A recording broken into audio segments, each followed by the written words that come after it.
Today I'm here with Sharon, Gannon and David Life from Jivamukti Yoga in New York, and I'm looking forward to talking to you. So I'll just start with a couple of basic questions. Can you tell us what Jivamukti means to you? Oh my God, an examination.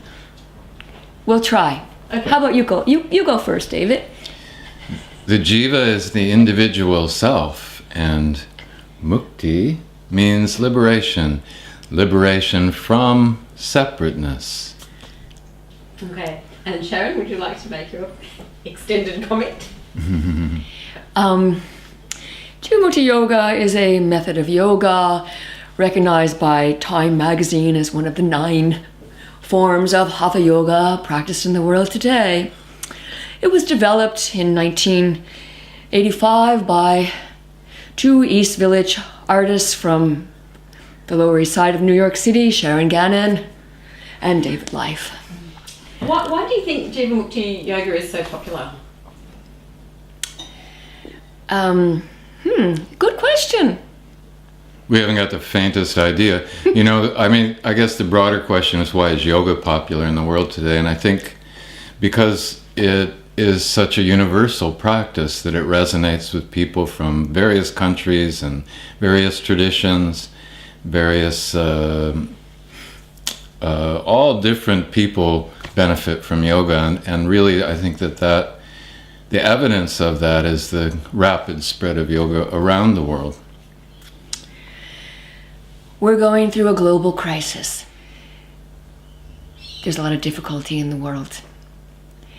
And those things could be traced back to how we, human beings, are treating the environment, Mother Nature, the other animals that we share this planet with, and of course, each other and our own selves. Jivamukti Yoga is the type of yoga which is focused on dismantling our present culture, which is based on the idea that the earth belongs to us and should be exploited if you have the means to do so. And so I think that perhaps Jivamukti Yoga is popular because it provides people with a means to do something about the situation in the world today, which of course is manifested in each one of our individual lives. We're hoping for a revolution, and I think a lot of other people are too. And by revolution, I don't mean war. I mean a new way of life, a new way of living. And part of one thing that's really strong with you is your veganism. So do you want to talk a little bit about that and how it fits in with the yoga? Yeah. A yogi by nature is someone who's trying to live harmoniously with the planet Earth, with all other life forms, and that's in direct opposition to our present global culture, which is based on exploiting the earth, exploiting animals, enslaving animals. The goal of yoga is freedom, or in Sanskrit, the term is mukti, liberation. And if you want freedom for yourself, then it would enhance your project not to have anything to do with slavery. And so veganism is a way that you can free yourself from what everybody else seems to be addicted to, and that is enslaving animals and exploiting the earth. One of the primary practices of yoga, of course, is the practice of ahimsa, or non-harming. And under the auspices of not harming, we find that dietary choices that we make, we have many options available to us. We can harm more or we can harm less according to what we choose to put on our plate.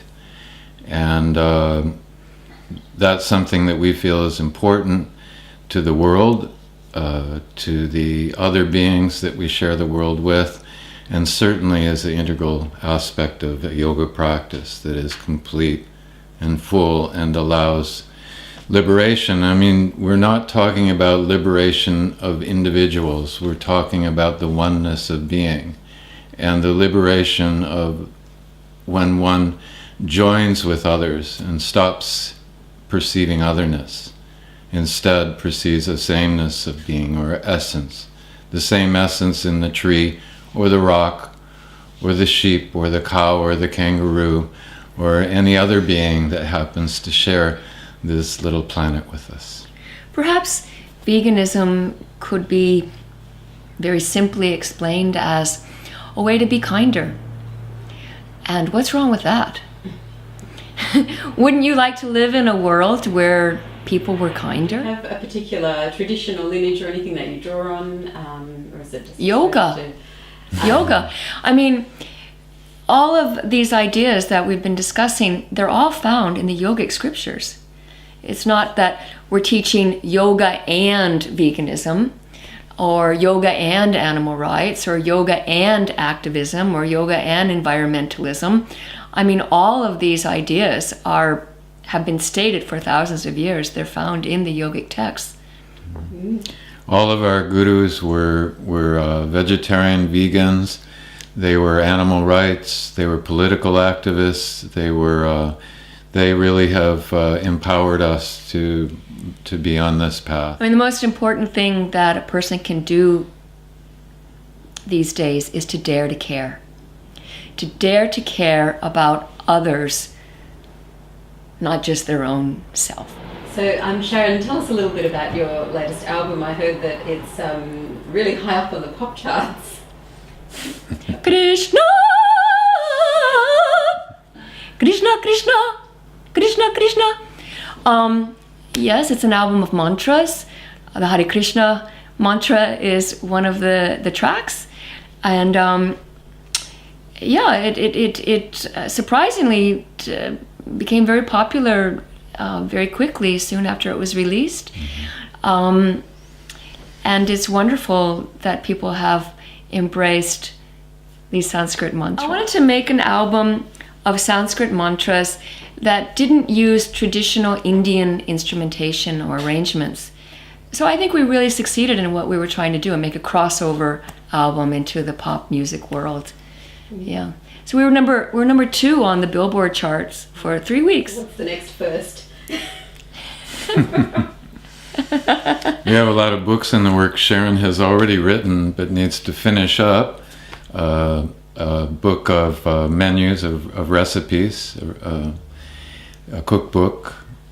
She also has an amazingly thick book of poetry. Together we're working on a book on yoga assists. Most of my time, though, is spent writing production manuals, procedure manuals, how-to manuals for management of Jivamukti Yoga centers and teacher training courses.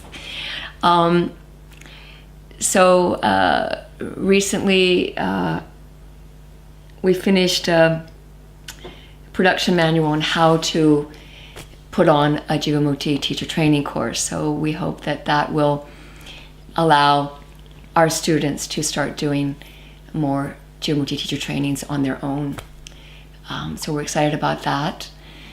We have a sanctuary, a wildlife sanctuary that we maintain in upstate New York. It's 120 acres. And we have foxes who live there, and bears, and raccoons, and deer, and turkeys, and many other varieties of birds, and other animals, and trees, and fairies, and fish, and many beings that we provide sanctuary for. And we really believe that it's up to each one of us individually to cause that to happen. Again, not to wait for it to come from top down, but for each one of us to join our yards together and make a corridor for migrating species. Mm-hmm. Happy to see them walk through our backyard and eat anything that they like. Yeah.